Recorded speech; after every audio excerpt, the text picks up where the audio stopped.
Alléluia. Est-ce qu'on peut s'asseoir? Paix bien, frères et sœurs. Paix bien, répondez-moi. Aïe, enfin. Alors, nous sommes très heureux d'être avec vous en cette soirée.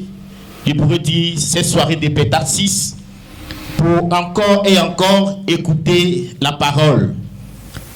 Depuis plus de 2 semaines, nous sommes en cheminement par rapport à un thème très important qui est en train d'être déballé depuis quelques jours.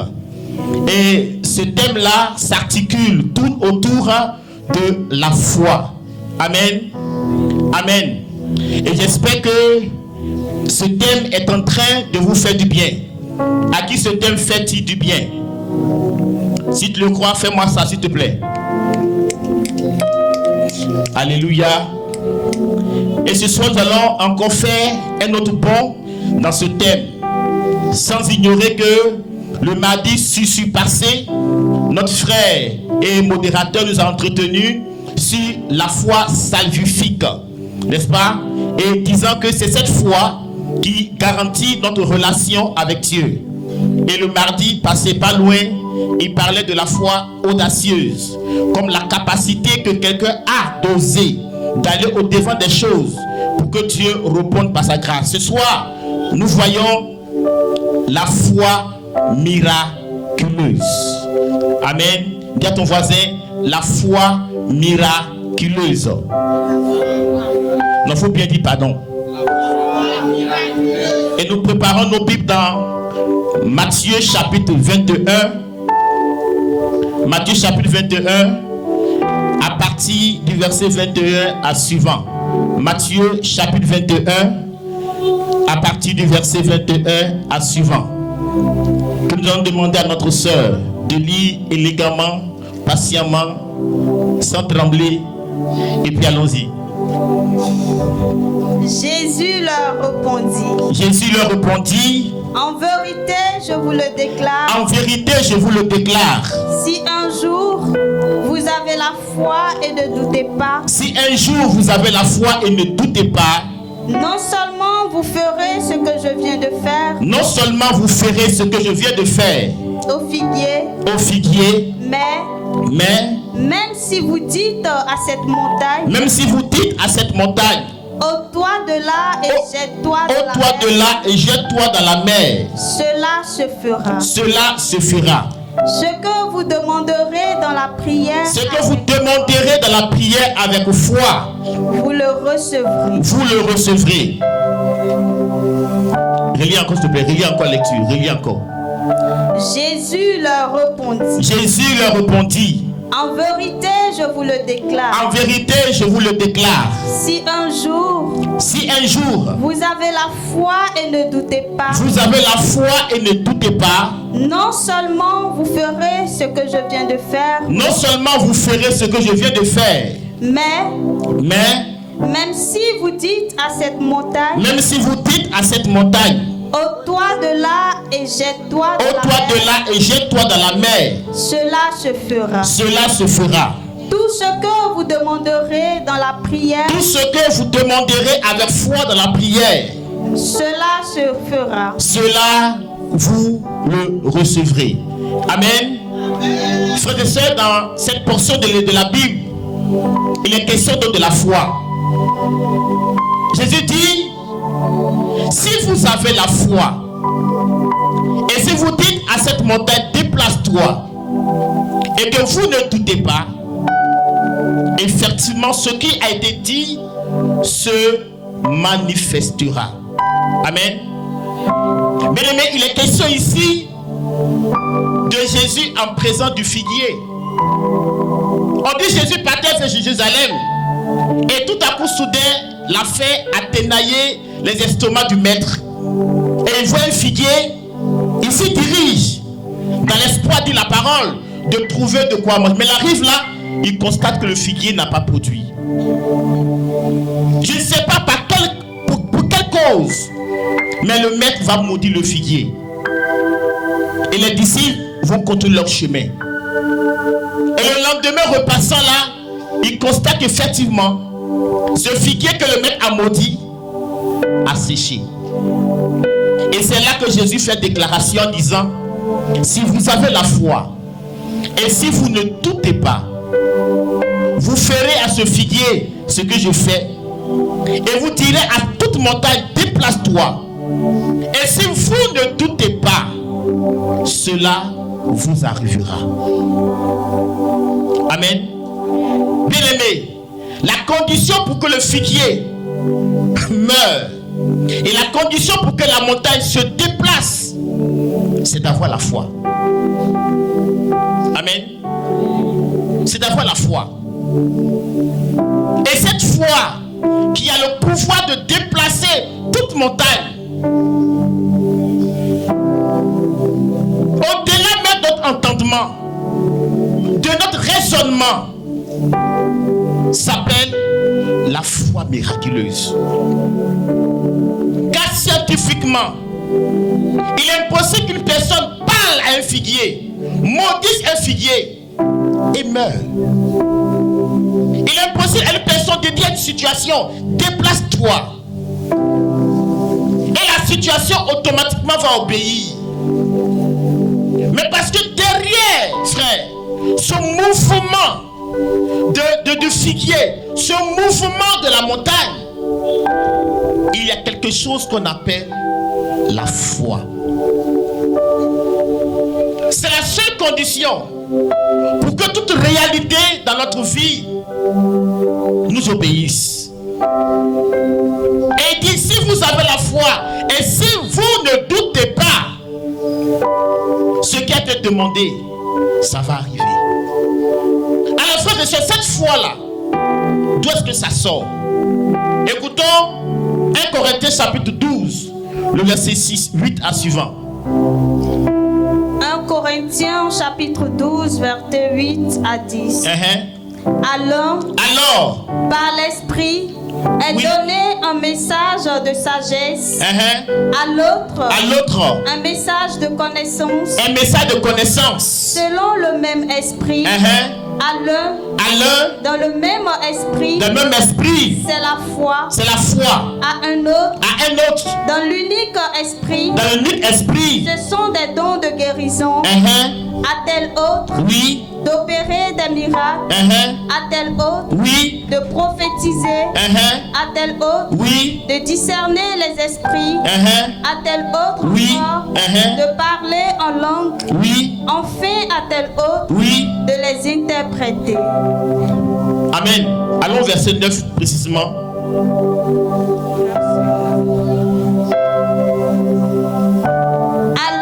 À un autre, dans le même esprit, c'est la foi. À un autre, dans l'unique esprit, ce sont des dons de guérison. On s'arrête là. Paul dit, à un autre est donnée la foi par l'Esprit de Dieu. Frères et sœurs, cette foi miraculeuse en question n'est rien d'autre qu'un don. La foi miraculeuse dont parle Jésus dans Matthieu 21 est la réalité dont parle aussi Paul en disant cette fois-ci que cette foi qui nous permet de faire toutes choses soumises à notre pied s'appelle la foi miraculeuse. Alléluia. Donc frère, cette foi-là, elle est visible par les miracles qui s'opèrent. Le visage manifeste de la foi dont les questions ce soir se révèle au travers des miracles. Il y a foi miraculeuse parce qu'il y a démonstration de miracles. Il y a foi miraculeuse parce que des choses extraordinaires se passent quand quelqu'un articule, quand quelqu'un déclenche ce potentiel que Dieu lui a donné. Frères et sœurs, il est très important de comprendre, avant de parler de foi miraculeuse, de parler d'abord de la foi, de plutôt du miracle. Parce que c'est la seule réalité qui révèle que nous avons la foi. Le miracle, c'est quoi? C'est un fait extraordinaire. Un fait extraordinaire, frère, qui est dépourvu de toute explication scientifique. C'est-à-dire, personne ne peut expliquer par A plus B que cette chose-là est arrivée parce que.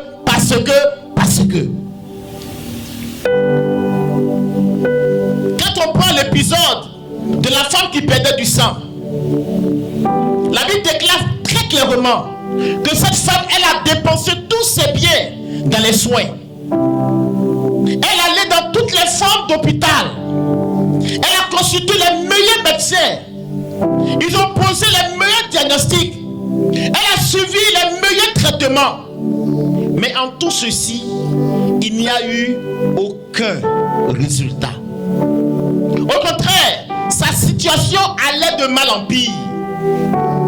Et elle se dit en elle-même, quand elle entend que Jésus passe, elle dit, si je touche son vêtement, j'aurai mon miracle. Effectivement, quand elle touche le vêtement, ce que les gens n'ont pas pu faire, ce que les médecins n'ont pas pu opérer, ce que les médicaments n'ont pas pu produire, se produit à l'instant même. Le miracle, c'est un fait extraordinaire, frère, que personne ne peut expliquer. Il est de l'ordre du surnaturel. Le miracle vient quand l'homme a épuisé toutes ses forces. Quand l'homme a épuisé toutes les formes de stratégie qu'il connaît. Quand l'homme a épuisé tout son potentiel. Et quand l'homme est arrivé à la limite où il dit que rien n'est impossible, rien n'est possible, c'est maintenant que le miracle commence. Le miracle arrive quand l'homme confesse que rien n'est possible. Le miracle commence quand l'homme met point. Et puis Dieu vient, il met virgule. Et puis il continue. Je dis à quelqu'un ce soir, il y a un miracle dans ta vie qui va arriver. Là où Satan a mis point, là où les hommes ont mis point, Dieu met virgule et puis il achève. Le miracle, c'est quand l'homme a épuisé toutes ses forces et il ne peut plus. Quand l'on jette l'éponge, quand l'on confesse que mon état ne va plus s'arranger, quand l'on confesse que personne ne peut me sauver, c'est là que la main surnaturelle de Dieu commence à opérer dans la vie d'une personne. Bien-aimé, parlons de l'histoire de Padre Pio. Il y a une enfant qui s'appelle Gemma. Elle avait 7 ans. Elle était née aveugle. Sa maman l'a menée partout, dans l'hôpital, dans CHU, dans CHR, dans toutes les formes de glo-glo. Mais cet enfant n'a point eu de remède. Parce qu'elle est née sans pupille. On ne peut pas voir sans pupille. Et sa maman l'envoie chez qui? Chez Padre Pio. Et Padre Pio reçoit l'enfant Gemma en confession. On dit qu'il signe les yeux de Gemma. Première fois. Deuxième fois, elle repart encore. Et elle constate qu'elle voit. Alléluia. Amen. Ça, c'est du miracle. Pourquoi? Parce qu'il est impossible de voir sans pupille. Autrement dit, si Padre Pio n'avait pas intervenu, elle n'allait jamais voir le visage ni de sa grand-mère, ni de quelqu'un d'autre. Toute son histoire serait dans les ténèbres. Mais ce jour-là, Padre Pio signe ses yeux et les yeux, amen, qui étaient encore sans pupille, commencent à voir. C'est pas que quand elle a signé, pupille est venue, hein? Non, l'œil restait intact. Mais malgré ça, amen, elle a commencé à voir. Bien aimé, il y a un grand prédicateur qu'on appelle Philippe Mad. On dit Philippe Mad arrive un jour au Cameroun pour des croisades, non plus au Congo. Dieu fait avec lui des choses extraordinaires. Des vont se lever. Des boiteux vont marcher. Et puis après la campagne, Philippe m'a retenu à la maison, à la chapelle, à sacristie. Et puis une dame arrive avec son enfant. Elle dit, mon père, ma fille entend.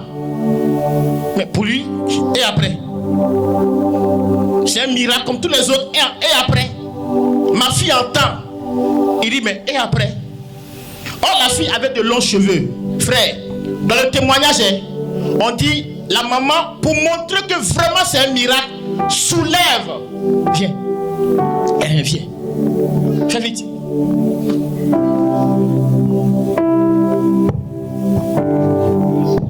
Il est au ciel. Elle dit, ma fille voit, ma fille entend. Et puis elle dit, mais et après? La maman prend le soin de soulever les cheveux de sa fille. À gauche, il n'y a pas oreille. À droite, il n'y a pas oreille. Mais elle entend. Amen. Alléluia. Amen. C'est ça qu'on appelle le miracle. Une autre dame arrive encore chez Padre Pio. Sa fille, son enfant était malade. Et elle espérait rencontrer Padre Pio pour que, là encore, il prie pour l'enfant. Et chemin faisant, l'enfant meurt. Et qu'est-ce qu'elle fait? Elle prend l'enfant, elle met dans sa valise, elle ferme et elle va chez Padre Pio. Et elle dit à Padre Pio, Père, confessez-moi. Amen. Et puis priez pour mon enfant. Elle dit clairement, il est mort. Et le Saint Padre Pio d'imposer la main à l'enfant. Amen. Et dès qu'il met la main sur l'enfant, l'enfant commence à bouger. Ça, c'est du miracle. Si c'était la sœur Josiane, elle avait pas l'enfant, elle l'a envoyé au cimetière. Amen. Amen. Mais elle a compris que au-delà des limites humaines, il y a quelqu'un qui peut faire quelque chose d'extraordinaire dans sa vie. Bien aimé, le miracle commence là où la main, le pouvoir humain s'arrête. Jésus était mort 3 jours plus tard. Les disciples étaient découragés. Mais il sort du tombeau. Du jamais vu, frère. Bien aimé, le miracle, c'est l'opération de la puissance de Dieu en lien avec sa souveraineté. C'est-à-dire quoi? On ne peut pas dire à Dieu de faire miracle ou pas. Il fait miracle quand il veut, comme il veut, où il veut, selon lui, le projet merveilleux qu'il a dans la vie de cette personne, dans la vie de qui il veut opérer. Frères et sœurs, le miracle. Et Dieu, elle veut et est prêt à faire des miracles dans la vie de quiconque. Je ne parle pas d'hier. Je parle de choses réelles et actuelles. Des choses, des réalités, frères, qui peuvent être expérimentées. Parce que le miracle est le nom et la nature de Dieu. Notre Dieu est un Dieu miraculeux, est un Dieu de miracles. Ce qu'il sait faire, c'est le miracle. Amen. Le Père David disait ceci. Il dit, si de la Bible on enlève tous les miracles de Jésus, la Bible a rien dedans. Jésus, durant tout son ministère, n'a été que miracle. Il n'a rien fait que de produire des miracles. C'était son pain quotidien. Il n'était même pas étonné qu'un miracle survient. Parce qu'il était habitué au miraculeux. Frères et sœurs, il y a plusieurs formes de miracles. Il y a des miracles créateurs. Comme a fait Padre Pio. L'enfant meurt et il ressuscite. C'est un miracle créateur. Amen. Diema qui ne voit pas, qui n'avait pas de pupille, mais elle voit sans pupille. Ça, c'est un miracle créateur. C'est-à-dire, quelque chose de nouveau se crée. Ce qu'on n'a jamais imaginé arrive. Comme cette dame. Amen. Je te demande d'un grand pasteur qui avait caché à son mari qu'elle avait eu les 2 trompes coupées. Et au soir des noces, elle va dire à son mari: chérie, vrai là, il veut te dire, mais écoute-moi bien, tu n'es pas de trompe. Amen. Et le mari dit: calme-toi, fais ton travail de femme cette nuit. Amen. Et tu verras. Bien-aimé, 3 mois après, femme là enceinte. Dites-moi, est-ce qu'on peut être enceinte sans trompe? Elle était consciente qu'elle n'avait pas de trompe. Les 2 ont été coupés. Mais 3 mois après les noces, le miracle est arrivé. Ça, c'est un miracle créateur. Frère, il y a aussi les miracles de délivrance. Comme le fou de Génézareth. Cet homme qui menaçait tout le monde. Il tombait dans les cimetières, il avait peur de lui. Mais quand Jésus le rencontre, en même temps il est guéri, en même temps il commence à parler, en même temps il commence à craindre Dieu. Ça, c'est un miracle de délivrance. C'est-à-dire, il n'y a pas fait de va-revient. On fait cheminement, on fait neuvaine, on fait quoi encore, il n'y a pas fait. En même temps, délivrance, restauration, liberté, joie de vivre, bonheur, plus de conscience. Ça, c'est un miracle de délivrance. Alléluia. Et Jésus en a fait tellement. Il n'a même pas besoin de faire exorcisme. En même temps qu'il parle, en même temps l'effet est là. Il y a aussi les miracles de guérison. Comme cette femme qui perdait du sang, comme Batimée, comme plusieurs personnes, c'est lépreux qui rencontraient Jésus. Et puis en même temps, en instant T record, ces personnes sont restaurées, ces personnes sont libérées. Il y a aussi, frère, des miracles de conversion, comme Zachée, notre frère. On a dit à Zachée tous les noms possibles. Zachée, convertis-toi. Zachée, tu as ceci. Mais quand Jésus entre dans sa vie, il y a un miracle de conversion qui se produit dans la vie de Zachée. Frères et sœurs, quand on parle de miracle, on parle de ce qui se produit à l'instant. Amen. Le miracle est pour l'instant T. Il n'est pas pour demain. Il n'est pas pour Dieu va faire. Non. À l'instant T où tu reçois la grâce, à l'instant T, les choses se mettent en ordre. Parce que le miracle, frère, vient pour bouleverser tout le plan du diable.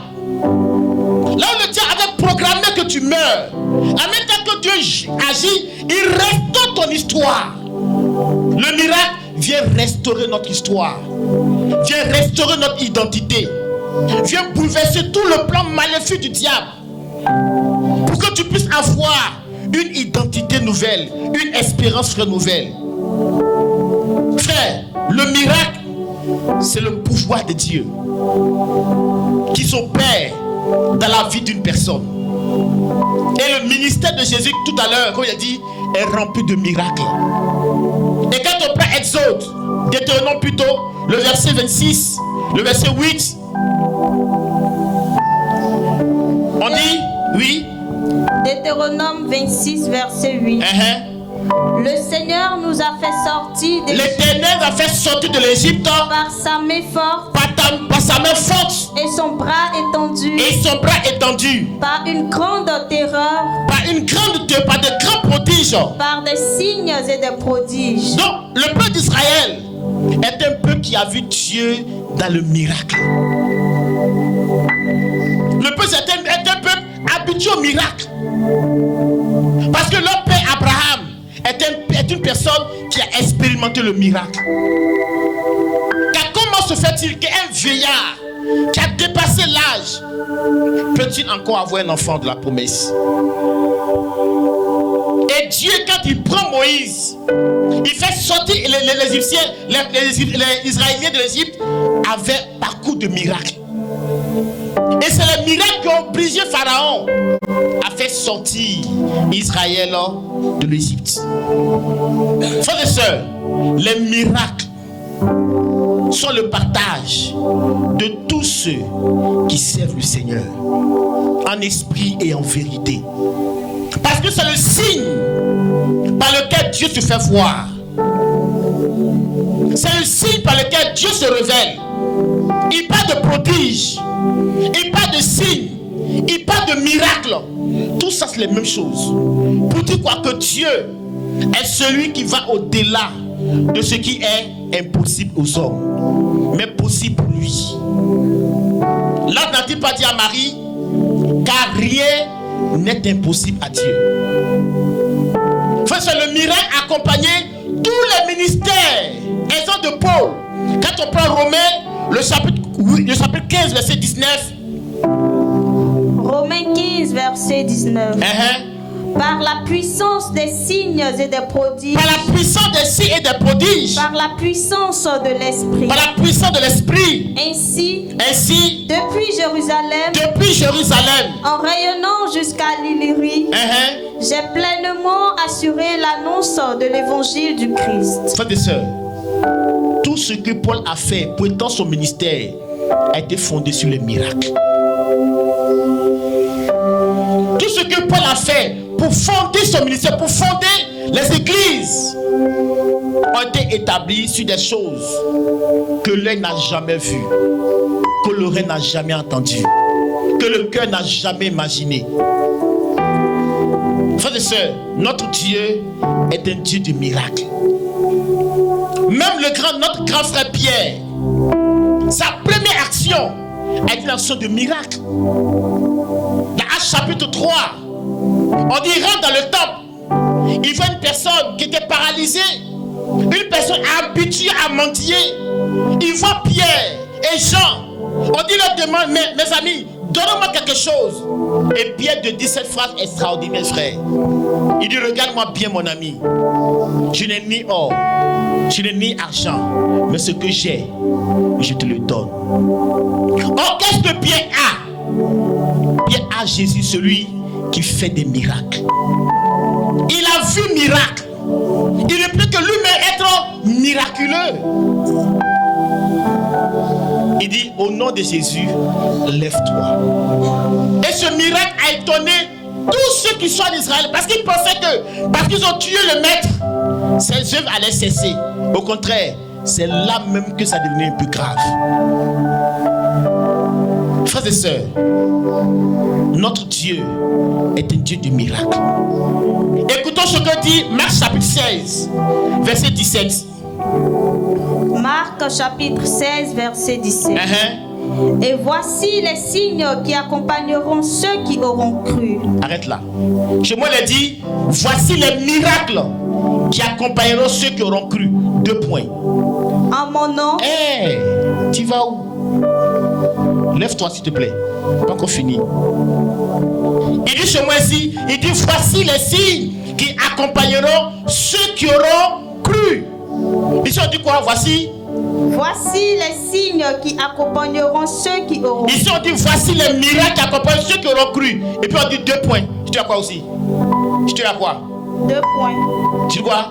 2 points. Tu as bien regardé? Tu as bien regardé?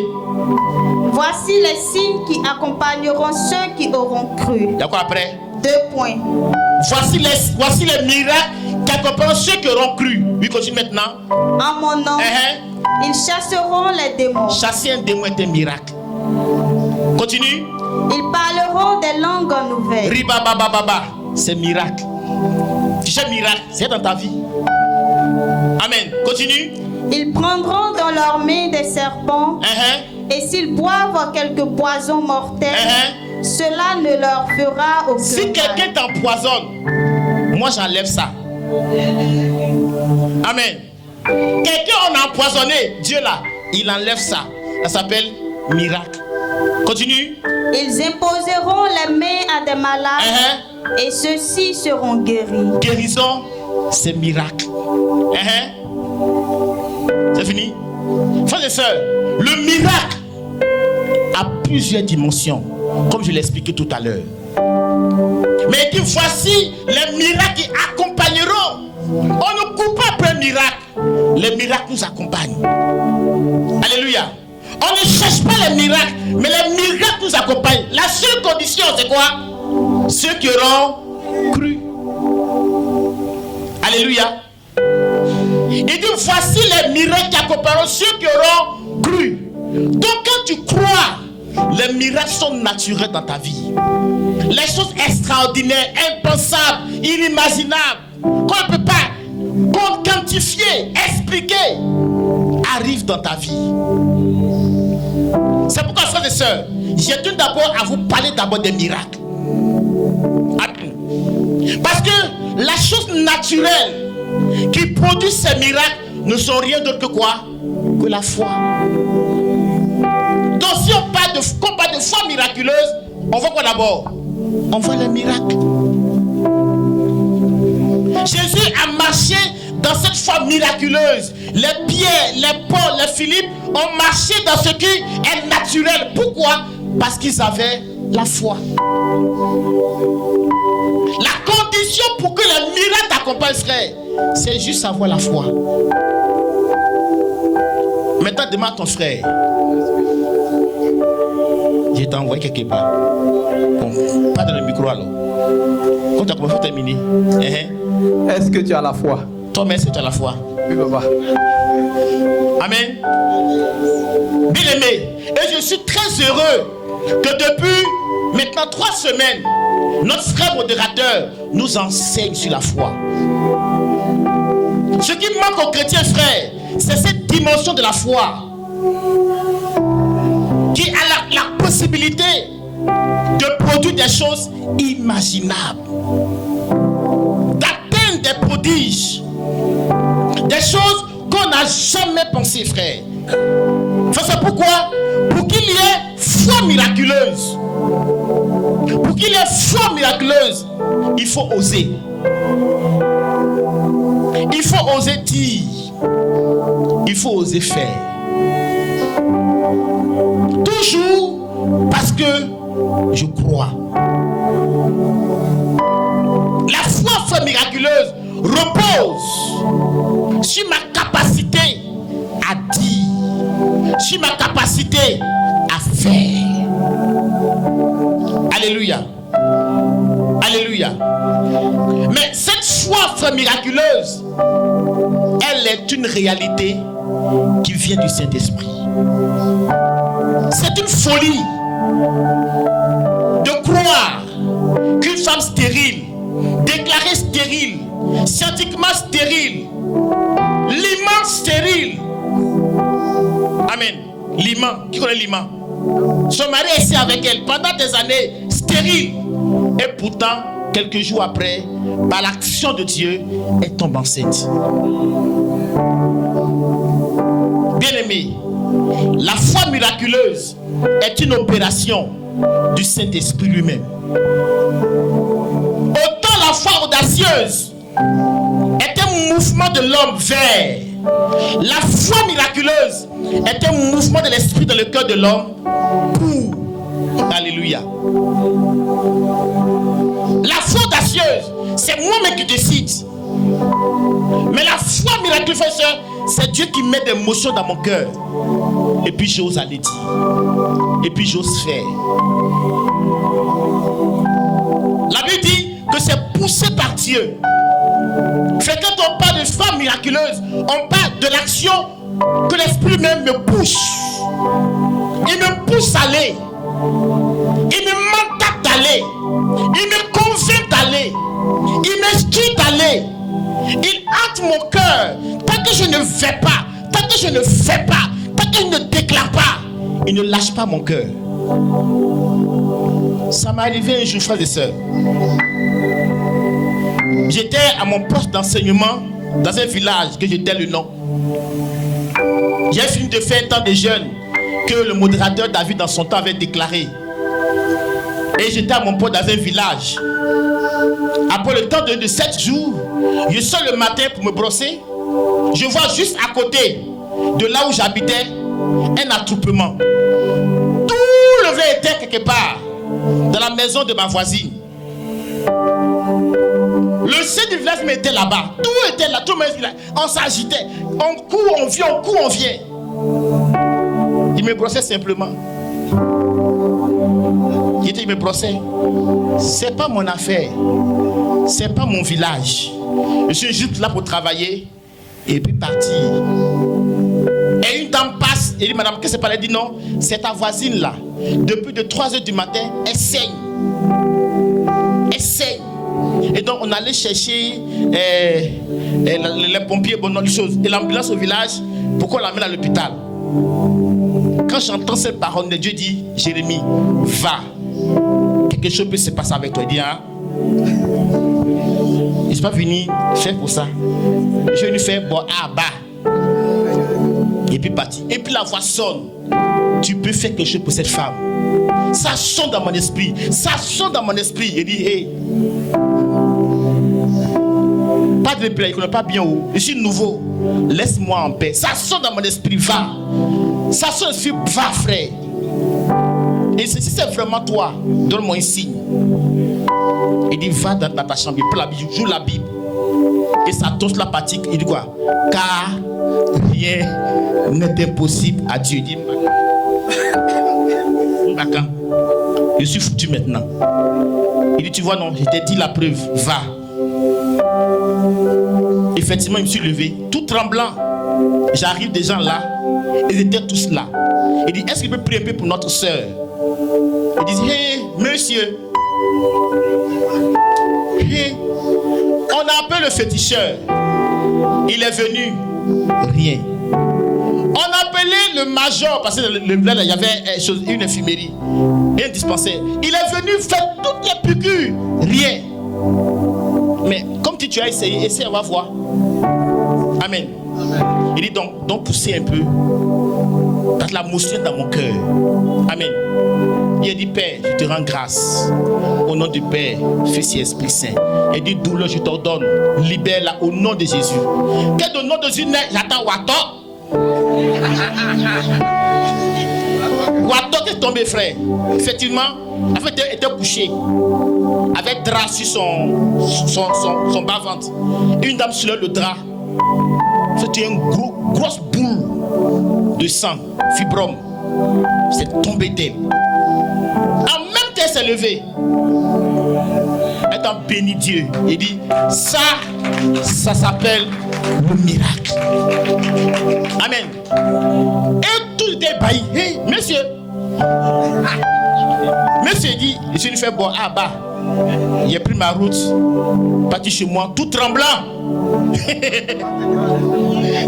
Parce que c'est du jamais vu. Je n'ai jamais essayé ça. Bien-aimé, jusque la foi produit le miracle. Il y a foi miraculeuse parce qu'on devient familier au miracle. Et ce jour, j'étais sûr que s'il y avait un même paralytique, il a dit, il faut te lever, laisse lever.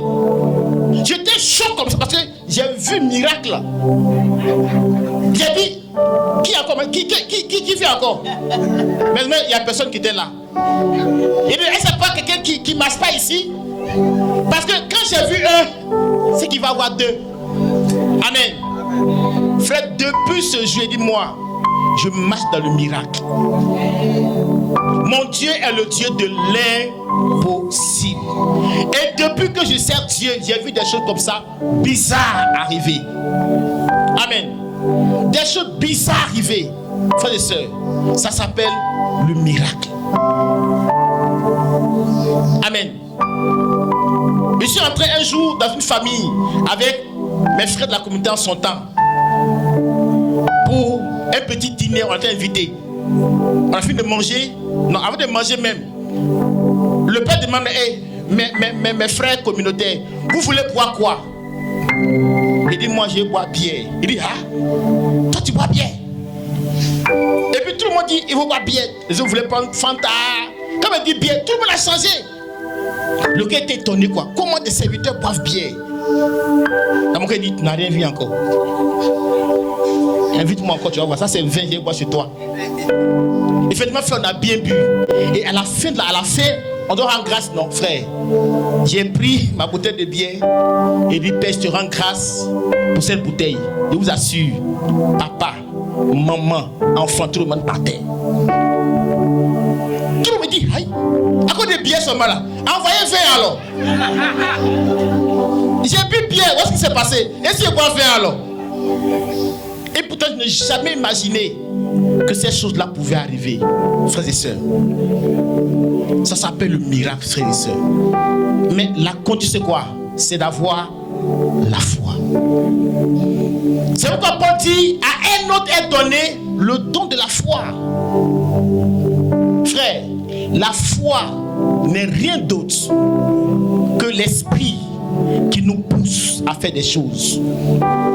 Des choses que nous-mêmes, on s'identifie comme faibles. Paul dit, j'étais parmi vous faible.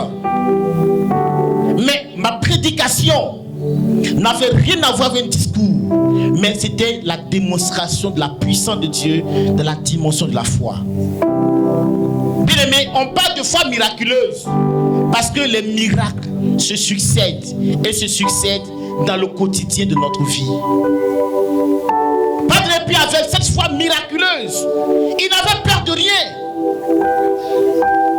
On dit un jour, Padre Pio était dans son sanctuaire, dans son couvent, et il voit un monsieur qui marchait avec une béquille.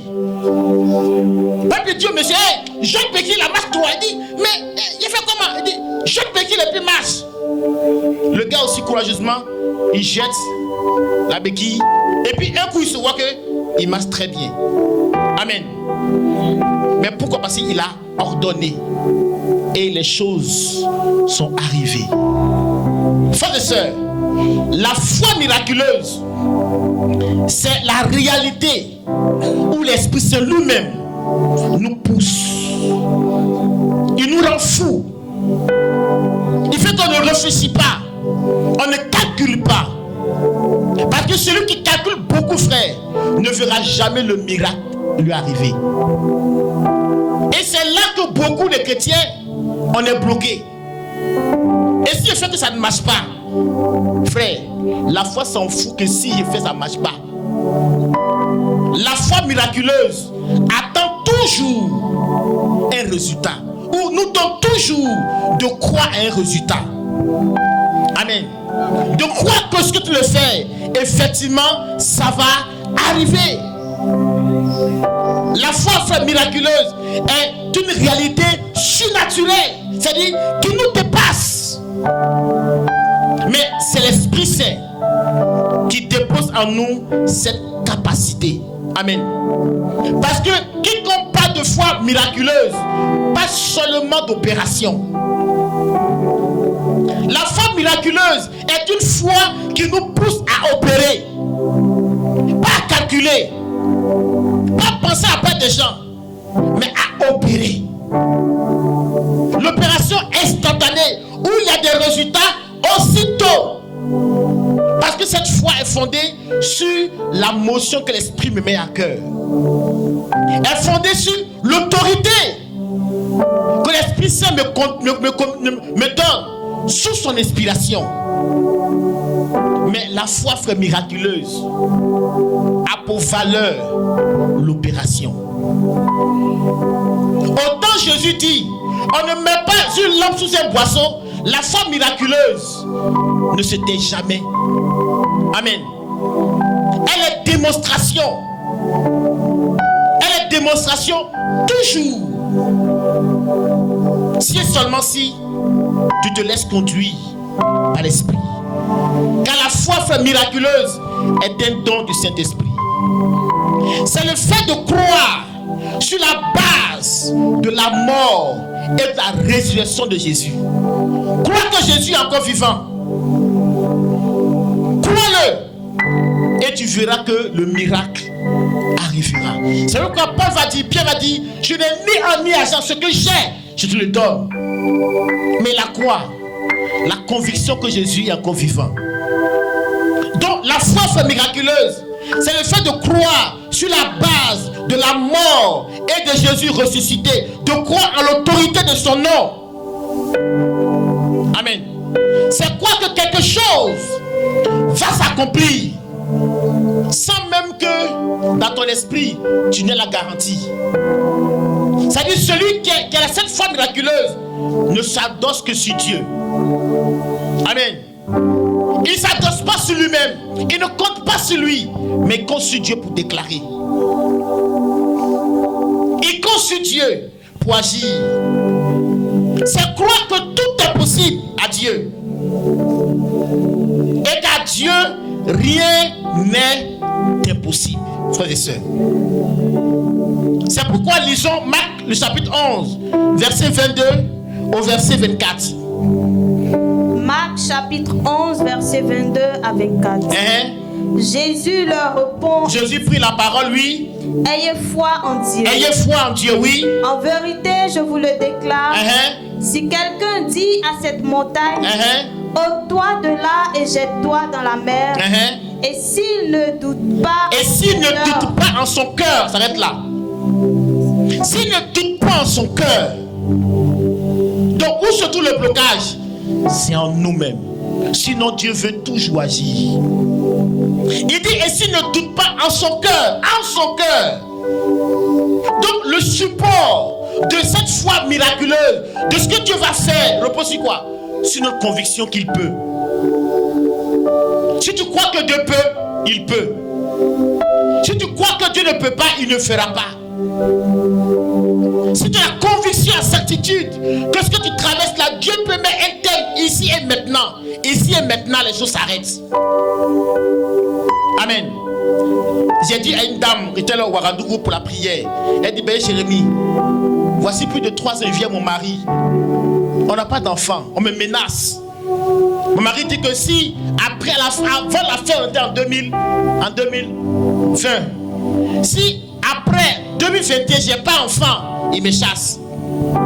Il dit, madame, allez-y. Avant l'année prochaine, avant même que la semaine ne finisse, tu m'appelleras et tu auras ton témoignage.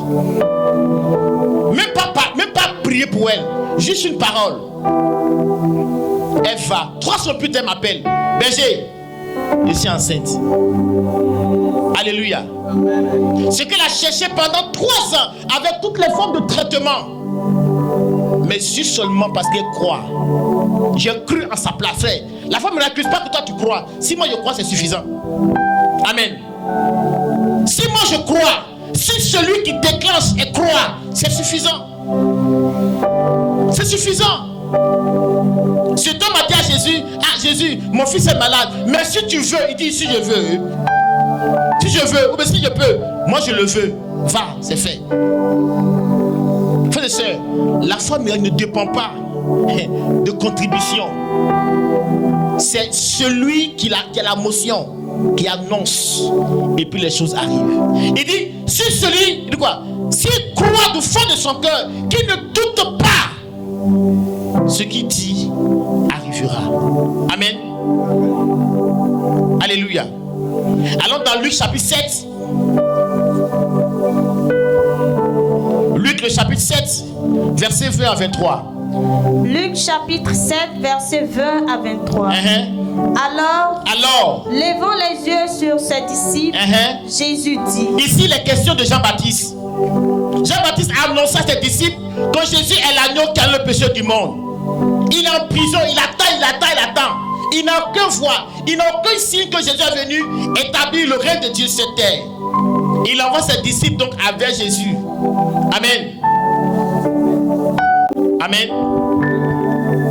Donc frère, le miracle, c'est cela. Amen. La condition, c'est d'adhérer au fond de son cœur. La foi miraculeuse, c'est croire que Dieu peut tout. C'est croire que Dieu peut tout. Et que chez Dieu, il n'y a pas de circonstances, il n'y a pas de limites. Bien-aimés, la foi miraculeuse est la réalité qui s'opère à l'instant où nous demandons la chose. Amen. À l'instant où la chose est dite, à l'instant, le miracle arrive.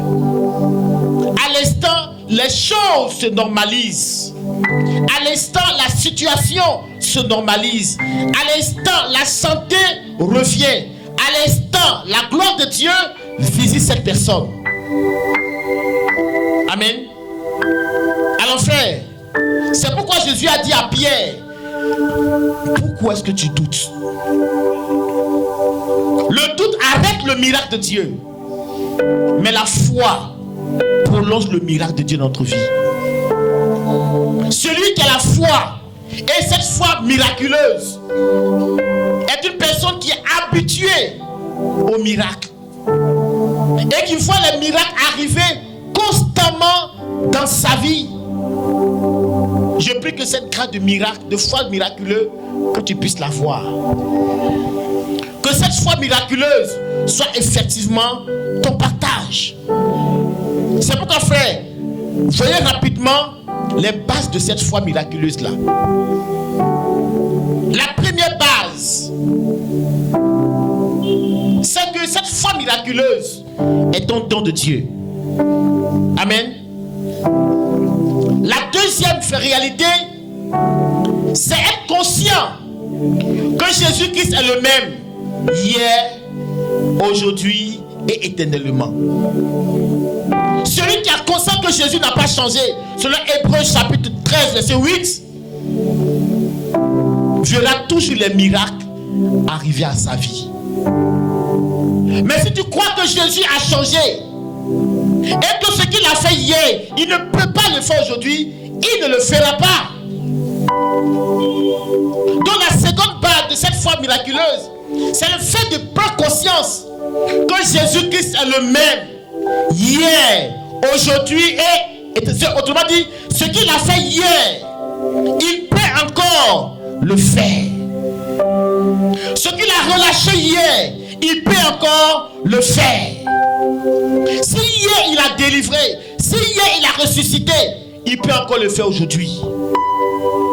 Si hier il a produit le miracle de mariage, le miracle d'enfantement, le miracle de guérison, le miracle de conversion, c'est qu'il peut le faire encore aujourd'hui. Donc prends conscience que Jésus n'a pas changé parce qu'il est vivant. Amen. Et c'est ce discours, frère, que tenait le révérend père Emiliano Tardif quand il prêchait. Devinerait mes mémoires, il est mort. Il ne disait rien d'autre à dire aux gens que mais Jésus-Christ est vivant, il n'a pas changé. Et Fréquent le disait, des miracles se passaient, des paralytiques marchaient, des aveugles voyaient, fait des choses extra se passaient. Pourquoi? Parce que simplement il proclamait que Jésus-Christ n'a pas changé. Mais c'est nous qui croyons qu'il a changé. Et qu'il faut beaucoup prier pour qu'il agisse. Ah oui? Et qu'il faut faire des neuvaines, des trineuvaines, des quatre neuvaines, des mille neuvièmes pour qu'il agisse. Frère, le miracle n'est pas lié aux 1000 neuvaines. C'est lié à la volonté de Dieu et à l'amour qu'il a pour toi. Amen. Troisième base, c'est avoir la révélation que tu es sauvé. Avoir la révélation que le salut vient de Dieu. C'est ce que le Père a développé dans la foi salvifique. Quatrième base, frère, c'est avoir la foi audacieuse. C'est-à-dire oser. Oser. Si tu oses, des choses grandes vont arriver. C'est parce qu'on n'ose pas.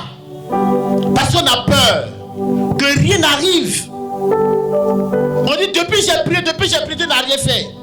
Mais parce que tu ne crois pas. Il dit vous priez, vous rabâchez. Non, avec Dieu on ne rabâche pas. Satan a dit que tout ce que vous demandez en priant, croyez et ça va arriver. C'est en croyant, frère, que le miracle arrive. Amen.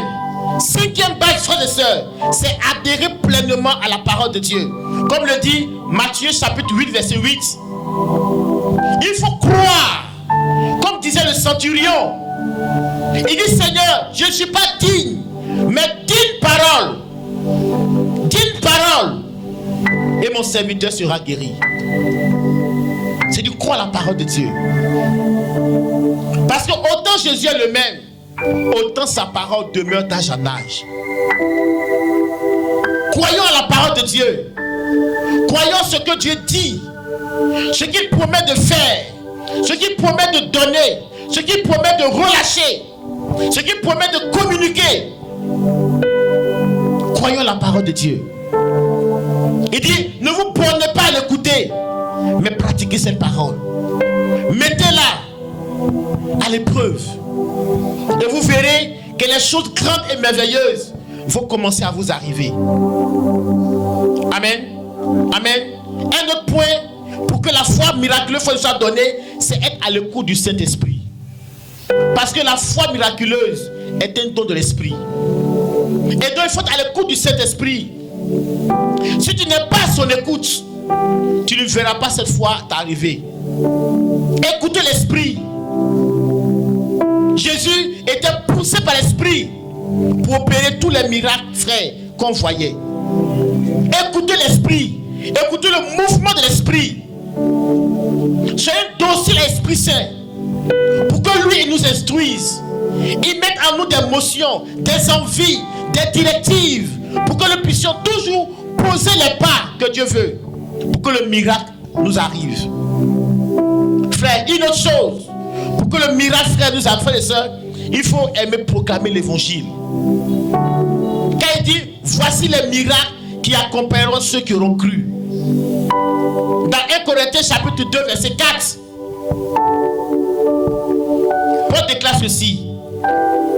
Ma parole et ma prédication. Ma parole et ma prédication n'avaient rien de discours persuasifs de la sagesse. Oui. Mais elles étaient une démonstration. Une démonstration. Faite par la puissance de l'Esprit. Faite par la puissance de l'Esprit. C'est cela. Là où on proclame Jésus, les miracles arrivent. Là où on proclame que Jésus est Seigneur, que Jésus est Sauveur, que Jésus est libérateur, les miracles arrivent. Amen. Il faut proclamer l'évangile. Allez demander au frère modérateur, quand il va dans les villages de l'Ata pour prêcher l'évangile, mais les choses se passent. Fais pas l'évangile, c'est pas dans l'église, mais c'est en plein air. Là-bas, la foi, frère, miraculeuse, c'est prêcher Jésus, présenter Jésus aux gens. Oh, il dit, et le Seigneur confirmait les messages des disciples par des miracles et par des signes. Ce que nous fait, frère, ça s'appelle réchauffement de la foi. Mais la vraie prédication, frères et sœurs, c'est dans les milieux où on ne connaît pas Jésus. Et là, on ne connaît pas Jésus. Quand on prêche cela, frère, des choses excellentes se passent. Je me souviens quand on était à Dabou, à un de notre temps d'évangélisation de renouveau, on allait prêcher dans un village. Quand on arrivait, il y avait un fou du village qui nous suivait. Amen. Au moment où on prêche, il distrait les gens. On prêche, il distrait les gens. Mais il est resté avec nous durant toute la nuit. Mais il nous assure, après la prière, le matin, sa folie avait disparu. Dimanche, Joseph était là-bas. À Oussou, c'est ça non? Il nous a distrait toute la nuit, mais après qu'on a fait la veille nette là, guérison, c'est pas étonné même. Il faut qu'on ait notre frère, mais rien parce que simplement on a prêché Jésus. Et Jésus a démontré qu'il était vivant en guérissant ce monsieur. Frères et sœurs, l'autre chose qui déclenche la foi miraculeuse, c'est la compassion. Avoir un cœur compatissant. Amen. Quand on prend Luc le chapitre 7, le verset 12, on dit Jésus passait quelque part. Arrivé à Naïm, il voit cette femme, cette veuve, qui conduisait son fils au cimetière. On dit Jésus, rempli de compassion, s'arrête et impose les mains au cimetière. Il dit, enfant, lève-toi. Et aussitôt, il s'est levé. Frères et sœurs, la compassion. Là où il y a compassion, frères et sœurs, les miracles arrivent facilement. Car notre Dieu est un Dieu compatissant. Combien sommes-nous qui avons cette grâce de la compassion dans notre cœur? Là où le cœur compatit, les miracles arrivent. C'est cette dame qui partait visiter toujours au CHU de Boaké. Elle partait toujours au CHU, se promener dans les chambres pour prier pour les malades. Et un jour, il y a une salle où elle ne partait jamais. C'était une salle des enfants très malades. Elle dit qu'un jour elle arrive là dans le CHU avant la crise. Et elle est poussée par Dieu à entrer dans cette chambre où elle ne partait jamais. Elle sentait de la compassion d'aller parce que ce sont des enfants qui étaient très malades. Et elle, dans cette chambre, elle voit un enfant en train d'agoniser. Elle entre dans cette chambre et puis elle prend l'enfant de ses mains. Et puis ses larmes commencent à tomber, à pleurer. Elle commence à pleurer. En même temps, l'enfant qui était qu'on lui suffoquait, non bien. Non, qui est une chose. Hein? Convulsé, merci. En même temps, convulsé, elle a fini en même temps. Et l'enfant commence maintenant à se retrouver naturellement. Elle dit que l'enfant n'est plus reparti à l'hôpital. Ses parents l'ont pris automatiquement parce que l'enfant était automatiquement guéri. Mais pourquoi? Elle a eu le cœur de compassion. Frère, la compassion produit des miracles. C'est quoi? Quand tu as un cœur compassistant, face à une situation, ne prie pas beaucoup. La compassion dans ton cœur est la clé que le miracle est en train d'arriver. Amen. Mais quand je prie pour les malades, quand je sens la compassion, il dit Seigneur merci. C'est fait, c'est fini. Par la compassion que Dieu m'a fait est la clé du miracle le plus parfait. C'est quand vous qui avez la compassion en vous là, commencez à cultiver cette grâce-là. Vous allez voir que des miracles vous accompagnent. Même un simple bonjour avec un sourire va guérir, va libérer, va délivrer. Pourquoi? Parce que simplement vous avez un cœur compatissant. L'autre base, frères et sœurs, de la foi miraculeuse, frères et sœurs, c'est quand nous-mêmes on a été sujets au miracle. Amen. Quand le miracle est passé dans ta vie, amen, deviens un producteur de miracles. Alléluia. Et ce soir, je vois beaucoup de personnes ici qui ont été victimes de miracles de Dieu. Amen. Amen. Ta naissance est une naissance miraculeuse. Ta conversion est une conversion miraculeuse. Vrai ou faux? Réfléchis un peu. Dans quelles circonstances tu t'es converti? C'est Dieu qui a fait. Amen. Donc si ta vie est une vie de miracle, c'est que toi-même là, les miracles doivent toujours t'accompagner. Car, frère, par expérience, et j'en suis sûr, quand Dieu commence quelque chose avec toi, il achève toujours. Si c'est de la maladie qui t'a pris, amen, il opère avec toi dans la guérison. Or, nos vies sont des vies de miracles. Moi, ma vie est une vie de... Moi, dans toute ma famille là, je suis le seul catholique. Amen. Ma vie est miracle. Donc, autant que nous sommes des personnes capables de produire le miracle de Dieu. Juste dis à Dieu, tu m'as fait voir ton miracle dans ma vie. Seigneur, je veux le voir maintenant encore. Nos vies sont des vies de miracle. Ton foyer, tes enfants sont des fruits du miracle de ta vie, frère. Autrement dit, tout ce que tu as à faire, c'est de croire que autant tu es miracle, autant les miracles doivent t'accompagner. Le Père Tardif, mais c'est au bord de la mort qu'il a été guéri de la pneumonie. Et quand il sort, il devient miraculeux. Regarde dans ta vie, frère. Dieu a fait un miracle quelque part dans ta vie. Regarde le travail que tu as. C'est un miracle de Dieu pour toi. Regarde les enfants que tu as. Ce sont des signes du miracle dans ta vie. Et donc si Dieu a fait un miracle hier, autant Jésus n'a pas changé, autant le miracle dans ta vie est la base fidèle, indéniable, immuable, que Dieu est capable de produire ce miracle-là tous les jours dans ta vie. C'est pourquoi chaque matin, attends ton miracle. C'est parce qu'on appelle langage de miracle que le miracle ne nous arrive pas. Amen. On a un langage de demain. Dans 2 ans, Dieu va faire. Dans 3 ans, Dieu va faire. C'est pourquoi il n'y a rien. Mais un langage de miracle, un langage d'aujourd'hui. Attends-toi au miracle d'aujourd'hui. Attends-toi au miracle chaque jour. Et les miracles vont arriver. Amen. Car celui qui remet à demain, tout mal en chemin. Vois que le miracle, ton miracle là, c'est aujourd'hui. Amen. Amen. Frères et sœurs, je voudrais nous dire que la foi miraculeuse se décline sur 3 dimensions. La première dimension, frère, c'est la prière de foi. Il y a foi miraculeuse parce qu'il y a prière de foi. Amen. Amen. Jésus dit, tout ce que vous demanderez, ça va vous arriver. Jésus a dit devant le tombeau de Lazare, il dit, Père, je te rends grâce car tu m'exhortes toujours. Il dit, Lazare maintenant sort. La prière de foi. Est-ce que ta prière est une prière de foi?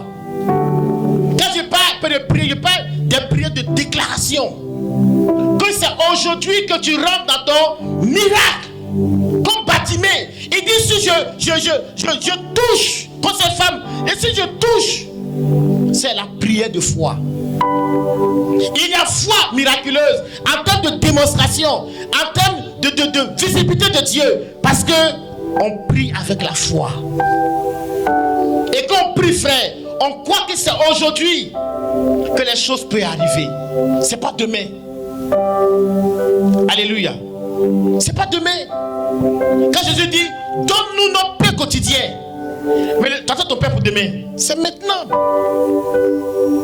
Donc il y a foi miraculeuse. Quand nous avons des prières de foi. Des prières de foi. Jésus priait par la foi. Et croyait qu'à l'instant même, Dieu peut faire. Alléluia. Comme Élie, qui a demandé à Dieu d'envoyer le feu. Il était sûr qu'à l'instant même, le feu descendrait. Deuxième dimension de la foi miraculeuse, ce sont les paroles de foi. Les paroles de foi, des déclarations de foi. Marie a dit désormais, tous les âges me diront bienheureuse. Elle n'a pas dit me diront, après elle dit désormais, dès maintenant où j'arrête de parler là, tous les âges me diront bienheureuse. Est-ce que tu oses dire des paroles de foi? Des paroles où tu crois que en même temps que je parle, en même temps quelque chose est en train de se produire pour moi. Alléluia. Des paroles de foi. Nous avons une de nos sœurs au Burkina. C'est une femme de foi, frère. Amen. Une femme de foi. Un jour, elle va dans un supermarché. Et puis elle voit des jumelles. Elle dit, Seigneur, moi je veux jumelles. Quand elle sonnette là, elle s'en fait achat d'habits de jumelles. Achat d'habits de quoi? De jumelles. Effectivement, 6 mois plus tard, elle tombe enceinte, elle fait échographie, jumelles. Amen. Et malheureusement, c'est tombé. Amen. Quand elle dit quelque chose là, frère, maintenant elle va faire, ça arrive. Frère, des paroles de foi. Jésus dit, je suis le chemin, la vérité, la vie. Je suis. Il n'a pas dit je serai. Qu'est-ce que tu dis sur ta vie? Qu'est-ce que tu annonces sur toi-même? Qu'est-ce que tu déclares sur toi? Qu'est-ce que chaque matin tu vois? te concernant. Concernant ton mariage, ton enfantement, ta promotion, ton mari, le changement de position. Est-ce que tu crois? Est-ce que tu déclares? Frères et sœurs, la parole de foi est une réalité qui produit le miracle de notre vie. Et enfin, il y a les actes de foi. Les actes de foi. Amen. Les actes de foi. Comme Jésus a dit à Pierre, avance, marche sur l'eau. Tant que Pierre était connecté au Seigneur, il marchait normalement. Amen. Parce que la foi, frère miraculeuse, fait appel à l'action. Il n'y a pas de foi, frère miraculeuse, sans action. Je prie que tu aies toi-même, tu poses des actes de foi. Amen. Jésus a dit, depuis toujours mon Père agit, moi aussi j'agis. Frère, des actes de foi. Élie pouvait aller au Carmel. Il dit invoquez le feu. Et puis d'abord pour moi là, mettez l'eau sur l'offrande. Mettez l'eau. On dit mettre l'eau et quand l'eau commence à couler. C'est maintenant qu'il invoque le feu. Dites-moi, quand on met l'eau sur bois là, le feu prend. Mais pourquoi il fait ça? Parce qu'il croit que son Dieu va faire. Amen. David, allant affronter Goliath, ça lui dit, ne pars pas. Tu parles comme parce que lui là, c'est un soldat. Toi, il dit, mon Dieu qui m'a délivré là, va me délivrer de cet homme. Calme-toi le roi. Les actes de foi, frère. Quels sont les actes que nous posons pour montrer à Dieu que nous avons la foi miraculeuse? Frère, la foi miraculeuse ne se tait pas. C'est un feu dévorant dans notre vie. Amen. Je voudrais maintenant, frère, atterrir en nous donnant les finalités de la foi miraculeuse. Parce que pourquoi on dit il y a foi miraculeuse, il faut connaître des preuves tangibles. Amen. Frère, la foi miraculeuse révèle que Jésus-Christ est vivant encore. Quand tu vas déclencher cette foi miraculeuse en termes d'action, en termes de parole de foi, en termes de prière de foi, en termes d'action de foi, les gens vont voir que ton Dieu là, il est encore vivant. Amen. Amen. Deuxième finalité de la foi miraculeuse, c'est la démonstration de la toute-puissance de Dieu. Derrière toute foi miraculeuse, on doit voir que Dieu est tout-puissant. Amen. Et qu'il est celui, effectivement, qui nous sauve. Et qu'en dehors de lui, il n'y a aucun salut. Il n'y a aucun salut. Amen. Amen. Troisièmement, frère, la foi miraculeuse finalité de produire des conversions. La foi miraculeuse produit des conversions et pousse des personnes à aller au sacrement de baptême et à aimer les sacrements. Amen. Ta foi doit pousser les personnes à se convertir et à emprunter le chemin des sacrements, le chemin du baptême, le chemin du mariage. Parce que quand on a vu faire la gloire de Dieu, on ne peut pas rester tel qu'on est. Quatrièmement, frères et sœurs, la foi miraculeuse démontre l'efficacité de la parole de Dieu. Amen. Parce que toute foi, frère, soutient la parole du Seigneur. Elle révèle l'efficacité de la foi, de la parole de Dieu. Cinquièmement, elle atteste que Dieu est présent quelque part. Parce que, comme dit Nicodème, si Dieu n'est pas avec toi, c'est signe que ton Père n'allait jamais arriver. La foi, frère, miraculeuse atteste de la présence de Dieu dans ta vie. Amen. Et sixième, frère et sœurs, la foi miraculeuse éveille l'esprit du croyant et le rend ardent. Et le rend ardent. Jésus a dit dans Marc chapitre 14, je n'ai allumé un feu, comme état que ce feu soit déjà allumé. Frère, la foi miraculeuse nous donne d'avoir du zèle. C'est cet esprit ardent. Un esprit ardent, frère, à aimer Dieu. Un esprit ardent à servir Dieu. Un esprit ardent, frère, à se consacrer à Dieu. Un esprit ardent, frères et sœurs, à avoir soif du Seigneur. Celui qui a vu le miracle de Dieu a un esprit très ardent. Un esprit qui n'a pas peur. Un esprit qui ne doute pas. Un esprit qui ne se plaint pas. Un esprit qui ne trouve pas des excuses. Mais un esprit totalement connecté au Seigneur. Jésus a dit que la chair est faible, mais l'esprit est ardent. Frères et sœurs, je voudrais nous dire ce soir que autant notre vie est miracle, autant Dieu nous appelle à développer la foi miraculeuse, à croire que ce que Dieu a fait dans ma vie, dans telle dimension de ma vie, il peut encore le faire. Il nous faut nous abandonner totalement dans les mains du Seigneur et grandir dans la relation avec le Saint-Esprit, car sans sa relation, la foi ne viendrait pas. La foi miraculeuse, qui est un dépôt de force en nous, est une puissance que produit l'Esprit en nous, qui nous pousse vers, ne vient et devient véritable que parce qu'on entretient une relation efficace avec le Saint-Esprit. Et puis débarrassons nos cœurs du doute. Débarrassons notre cœur de la peur, de l'incrédulité et surtout de l'impatience. Celui qui a la foi, frère miraculeuse, n'est jamais impatient. Il est quoi? Il est patient. Alléluia. Il est patient. Donc voici les 4 choses qu'il faut éviter. 5, 6. Le doute. C'est-à-dire douter que Dieu peut faire. La peur. Qu'est-ce que les gens vont dire si rien n'arrive? L'incrédulité, ça je crois que c'est impossible à Dieu. L'impatience. Il faut tuer dans ton cœur l'impatience. Alléluia. Car celui qui est impatient croit que Dieu tarde. Mais celui qui est patient croit que Dieu est à l'œuvre. Même au-delà de ce qu'il ne voit pas. Amen. Développons ces choses-là, frères et sœurs.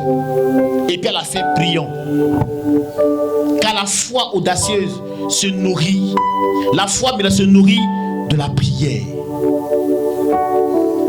Et devenons des agents qui aimons évangéliser.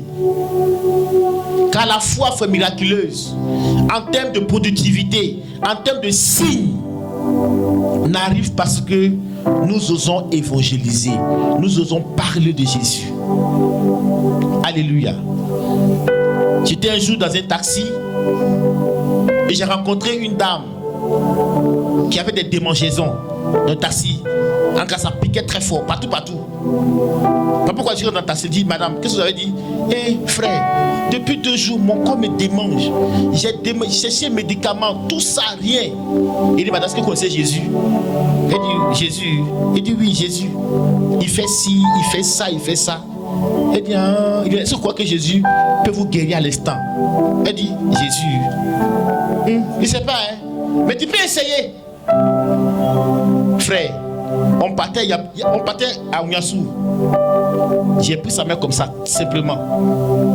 Elle dit, Jésus, je crois que tu es puissant. Et ta fille ici croit que tu peux faire quelque chose pour elle. Seigneur, agis. Elle dit, Amen. Qu'elle dit Amen, elle dit, elle a senti une fraîcheur. En même temps, une fraîcheur. À l'instant là, démangeaison, ça a disparu. Alléluia. Frères et sœurs, Dieu est prêt à faire des choses bêtes avec nous. Il faut dire bête. Mais il faut que toi-même tu sois bête aussi. C'est quand on est bête là que Dieu fait des bêtises avec nous. Amen. La foi miraculeuse marche avec des personnes qui sont folles. Des personnes qui ne réfléchissent pas, qui s'en foutent du regard des gens. Mais des personnes qui écoutent seulement Dieu présent dans leur cœur. Amen. S'il dit va à gauche, va à gauche. S'il dit couche-toi, couche-toi. Amen. Comme cet homme qui priait pour une dame qui semblait être enceinte. Amen. Il priait pour elle. Et puis elle se dit non, donne le coup de poing dans son ventre. Amen. Elle était comme ça. Elle avait tous les signes d'une femme enceinte. Imagine comme ça.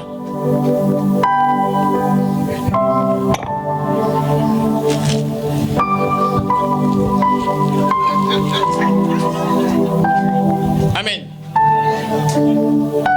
Elle dit, pasteur, priez pour moi, mon peuple. Quand le mine de Dieu dit non, tape dans son ventre. Aïe! Enfant des gens. La voix parle, tape dans son ventre. Fais coup de poing, tape. Aïe! Effectivement, il a obéi, il a pris coup de poing là. Boum! À mettre en ventre là, disparu. C'était quoi? Un démon dans son ventre. Il faisait croire qu'elle était enceinte. Elle avait tous les signes d'une femme enceinte. Or, c'est pas grossesse. C'était un démon qui était là. Quand elle donne le coup de poing net, pouf! Mais ce qui n'est pas dit, elle a pété, pouf! Bon, ça entre nous. Amen. Mais c'est que ça a sorti, non. Sorti par derrière. Et puis en même temps, guéri. Elle a été étonnée. Où est cette grossesse là? C'était un démon. Frère, Dieu est prêt à faire des choses bêtes avec nous. La condition, tu sois bête. Ne calcule pas les choses. Si tu calcules sur les choses, le miracle ne va jamais t'arriver. Frère, la foi miraculeuse en somme appartient à ceux qui sont fous. Amen.